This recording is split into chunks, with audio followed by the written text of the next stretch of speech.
नमस्कार, जय माँ काली, हर हर महादेव, सभी माँ माई के लाडलों को। कैसे हो आप सभी? उम्मीद है आप सभी अच्छे होंगे, खुश होंगे और स्वस्थ होंगे। आज की वीडियो में हम आपको बताने वाले हैं, जैसा कि आप सभी को पता है, नवरात्रि शुरू होने वाले हैं। तो नवरात्रों में आप लोगों को अपनी कलश स्थापना किस प्रकार से करनी है, जिसमें आपके सभी ग्रहों को मजबूत किया जाएगा। आज के इस वीडियो के माध्यम से हम आपके ग्रहों को मजबूत करने के लिए जानकारी देने वाले हैं। तो इस वीडियो को पूरा अंत तक देखिएगा, इसके बिल्कुल भी ना करिए ताकि कोई भी महत्वपूर्ण पॉइंट आपसे छूट ना जाए। साथ ही इस चैनल पर यदि पहली बार आज आप आए हैं और अभी तक चैनल का आपने सब्सक्राइब नहीं किया तो जल्दी से चैनल को सब्सक्राइब कर लीजिए, बेल आइकन को ऑन कर दीजिए ताकि आने वाले हर लाइव और वीडियो का नोटिफिकेशन आप सभी के पास में सबसे पहले पहुंच सके और आप किसी भी महत्वपूर्ण जानकारी से वंचित ना रह जाए। तो बिना देरी किए शुरू करते हैं आज का वीडियो। देखिए, सबसे पहली जानकारी आप लोगों की चौकी की। काफ़ी बच्चे अभी मुझे पूछ रहे थे, दीदी हाँ नवरात्रि आ रहे हैं, हमें नवरात्रों की पूजा पाठ कैसे करनी है, क्या करना है और कैसे हमें अपनी जो है चौकी लगानी है। तो चौकी लगाने के लिए सबसे पहले आप जान लीजिए चौकी आपको लगानी है। आज के इस वीडियो में हम विशेष कलश स्थापना के बारे में जानकारी देंगे, तो वीडियो को पूरा देखिएगा, ठीक है।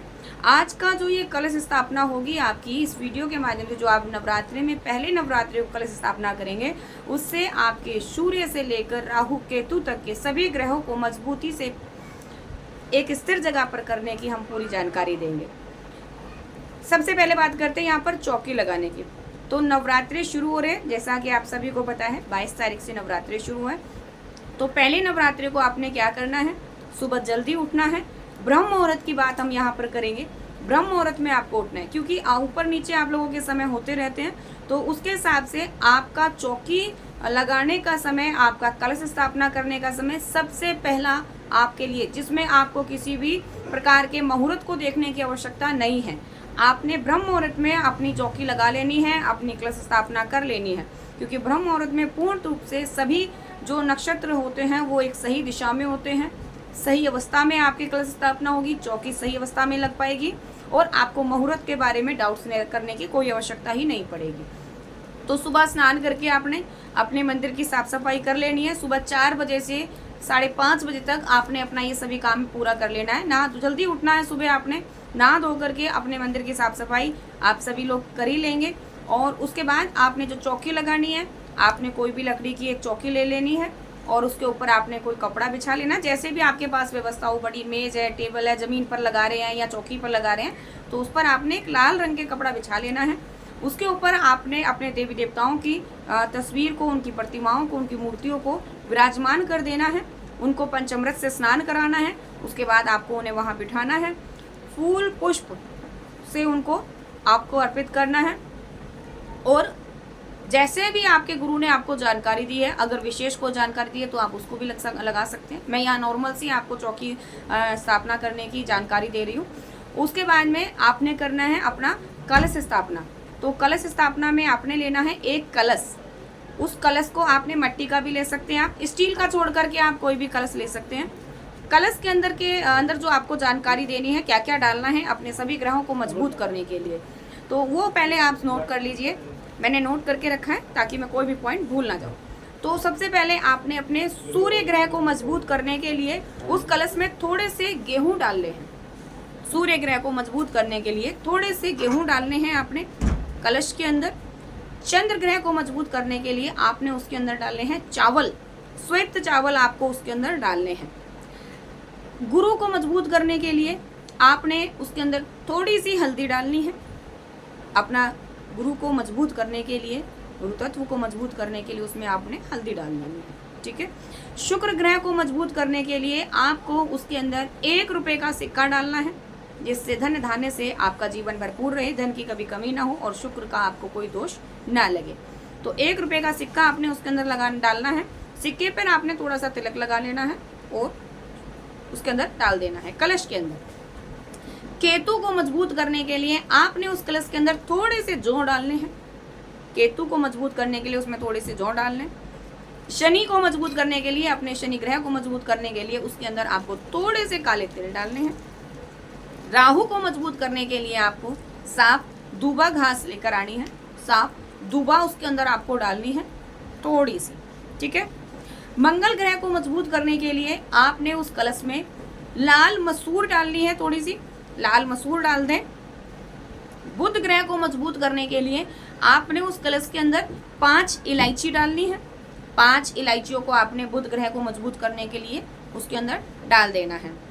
उसके बाद में आपने उस कलश के ऊपर अपना पान का पत्ता जो भी आप लगाना चाहते हैं वो लगा सकते हैं। 2 सुपारी डालनी है, इलायची आपने उसमें डाली दी है। 2 लौंग डालना है। 1 रुपये का सिक्का आपने एक और अलग से डालना है उसके अंदर। इसके अलावा अगर आप पहले से कुछ भी डालते आ रहे हैं तो आप वो भी डाल सकते हैं, लेकिन नॉर्मली आपके सभी ग्रहों को मजबूत करने के लिए ये सारी सामग्री आपको डालनी है उसके अंदर। और दूसरा 2 सुपारी, 2 लौंग, 2 इलायची डालनी है आपने उसके अंदर। वो आपने एक लाल कपड़ा लेना है, उसके अंदर रखकर उसकी पोटली बना करके रखना है। फिर आपने लेने हैं अक्षत। अक्षत को आपने रोली से लाल करना है। लाल करने के बाद आपने वो अक्षत नीचे बिछा देने हैं कलश जहां आप रखेंगे। और एक आपने लेना है एक कागज ले लें, उसके ऊपर 9 देवियों के नाम से आपने तिलक लगाना है और उसको भी आपने वहां रख देना है उसी लाल रंग के चावलों के ऊपर। और उसके ऊपर आपने अपना वो कलश रख देना है। कलश में आप अपना आम के पत्ते लगा सकते हैं। उसके ऊपर आपने अपना नारियल रखना है और तिलक लगाकर स्वास्तिक बना दें कलश के ऊपर और नारियल को भी तिलक लगा दें। ये आपका कलश स्थापना हो गई है। इसके बाद में अब आपने जो भी अपने आप पूजा पाठ कर रहे हैं, जो भी आप अखंड ज्योत के लिए भी वीडियो आ गया है तो अखंड ज्योत का वीडियो भी आप लोग देख लेना। अखंड ज्योत का वीडियो में के लिए अलग से जानकारी दी हुई है, अलग वीडियो है, क्योंकि अगर एक ही वीडियो में देंगे तो वीडियो बहुत ज़्यादा लंबा हो जाता है, फिर आप लोग भी नहीं देखते। तो यहाँ पर तो हम आपका कलश स्थापना के बारे में और चौकी के बारे में जानकारी दे दी है। और अखंड ज्योत के लिए नेक्स्ट वीडियो में आप लोगों को जानकारी दे दी गई है, आप वो वीडियो देख लेना अखंड ज्योत के बारे में, ठीक है। अब आपने जो नवरात्रि व्रत रखने हैं, चौकी तो आपने लगा ली। चौकी लगाने के बाद जैसे आपने अपना देवी देवताओं को जिसको भी विराजमान कराए, धूप दीप दिखा करके उनका भोग प्रसाद वहाँ रखना है। अग्यारी करनी है। अग्यारी पर आपको लौंग बताशे का माँ को भोग लगाना है। और अपना जो भी आप माँ की चालीसा, दुर्गा चालीसा, दुर्गा सप्तशती का पाठ ध्यान रखें। सुबह 9 बजे से 6 से 7 के बीच से लेकर शुरू करना है आपको और 9 बजे तक आपका दुर्गा सप्तशती का पाठ हो जाना चाहिए। इसके बाद नहीं करना है आपको, ठीक है। यदि दुर्गा सप्तशती का पाठ आप डेली आप 1 अध्याय रोज कर सकते हैं, 1 पाठ डेली कर सकते हैं दुर्गा सप्तशती में। और आपका कोई मंत्र आपके गुरु ने यदि जाप करने के लिए दिया है, यदि कोई साधना आप कर रहे हैं तो उस मंत्र का भी 1 माला आपने वहाँ उच्चारण करना है। गणेश भगवान का पूजन करना है, गुरु का पूजन करना है और अपने घर के समस्त देवी देवताओं का पूजन करते हुए माँ दुर्गा को आपने भोग लगाना है। जो भी आपके घर में श्रद्धा हो, विश्वास से आप जो भी लगा रहे हैं, माँ को सब प्रिय है। फल फ्रूट से लेकर के आपकी जो भी क्षमता है आप वो लगाइए। कुछ नहीं है तो लौंग बताशा भी आप माँ को दे सकते हैं। उसके बाद में आपने वहाँ संकल्प भी लेना है, हाथ में अक्षत और जल लेकर के, हे देवी माँ, आज से नवरात्रि शुरू हो रहे हैं, मैंने आपकी चौकी लगाई है और मैं आपका आज से जो साधना करनी है उस साधना के बारे में वही आपको माँ को बता देना है। मैं साधना करूँगा और इस साधना में मुझे सफलता मिले। कोई गलती भूल चूक यदि मुझसे हो जाए तो मुझे क्षमा करें। पूर्ण रूप से मेरे परिवार पर, मुझ पर अपनी कृपा दृष्टि बनाएं और नवरात्रों में खुशी खुशी मेरे घर में आप माँ विराजमान हो और छत्र छाया कृपा दृष्टि हम पर और हमारे पूरे परिवार पर बनाए रखें। हमारे जो भी बनते बिगड़ते कामों में रुकावट आ रही है उन कार्य को आप पूरी तरीके से सिद्ध करें और अपनी छत्र छाया हमेशा अपने इस बालक पर बनाए रखें। साधना के बारे में वहाँ संकल्प ले लिया, जानकारी दे दें। और उसके बाद रात्रि में जब आपने साधना करनी है तो रात को आपको 9 बजे से अपनी साधना शुरू करनी है। जिन भी बच्चों ने साधना करनी, जो भी साधना कर रहे हैं गुरु की देख रेख में, वैसे तो आपके गुरु ने आपको जानकारी दे ही दी होगी, तो साधना जो करनी है वो 9 बजे से करनी है। यदि किसी के पास कोई गुरु नहीं है, कोई जानकारी नहीं है, तो वो बच्चे भी यदि आप साधना करना चाहते हैं तो आप माता की चालीसा की भी साधना कर सकते हैं। आप जो है सिद्ध कुंजी का स्त्रोत भी पढ़ सकते हैं। आप माँ का ओम तुम दुर्गाय नमः भी कर सकते हैं, ओम क्रीम कालिकाय नमः भी कर सकते हैं। इसके अतिरिक्त यदि कोई और मंत्र आपके पास में है तो आप उस मंत्र की भी भगवान शिव को गुरु मान करके अपने समस्त देवी देवताओं को अपने सुरक्षा कवच के लिए आह्वान करके जो अपना चारों तरफ कवच लगा करके साधना शुरू कर दें। साधना में आपको खुला संकल्प लेना है। आपके गुरु ने यदि जानकारी दी है अच्छी बात है, जिनको नहीं जानकारी है वो जब साधना करेंगे तो उसमें आपने काउंटिंग नहीं बतानी है कि हम 11 माला करेंगे या 21 माला करेंगे। आप जितनी मेरे से क्षमता होगी 1 घंटा 2 घंटा मैं आपका यहाँ बैठकर जप करूंगी, कृपया दृष्टि मुझ पर बनाए, भूल चूक गलती की मुझे क्षमा याचना दे। ऐसे करके आपने वो संकल्प वहाँ पर ले लेना है और रात्रि 9 बजे से साधना शुरू करिए।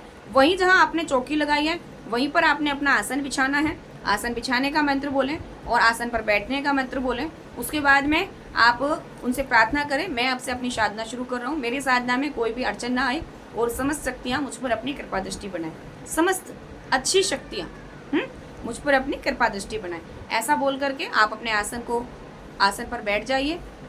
अपने गुरु भगवान का पूजन करिए। गुरु नहीं है तो आप गुरु गोरखनाथ जी को, भगवान शिव को पूज सकते हैं।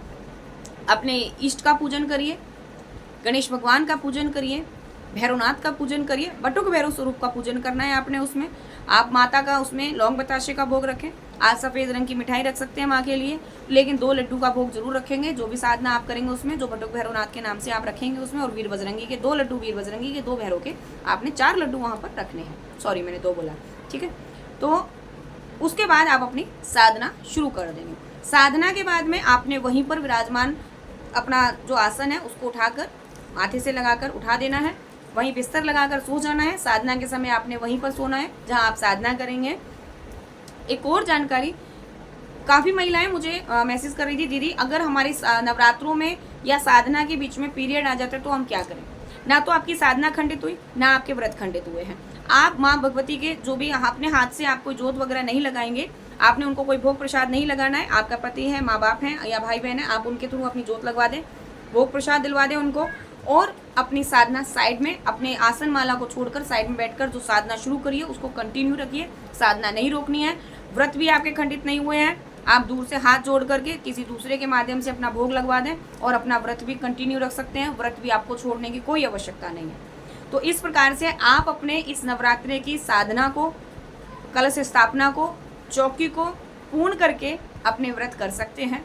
यदि कोई भी जानकारी अगर मैंने इसमें ना दे पाई हूँ, मैं भूल गई हूँ, तो आप कमेंट में मुझसे पूछ सकते हैं। दूसरा, अगर आपको और अधिक कोई जानकारी चाहिए या माँ दुर्गा, माँ काली के बारे में साधना करनी है, तो साधना के लिए आप इस नंबर पे अपना अपॉइंटमेंट लेकर मुझसे पर्सनली वीडियो कॉल पर बात करके साधना भी ले सकते हैं। सोम रूप की साधना, ध्यान रहे, सोम रूप की साधना के लिए यदि आपके पास गुरु नहीं है तो, और जिनके पास गुरु है और वो अगर कोई उग्र साधना या कैसा भी करना चाहते हैं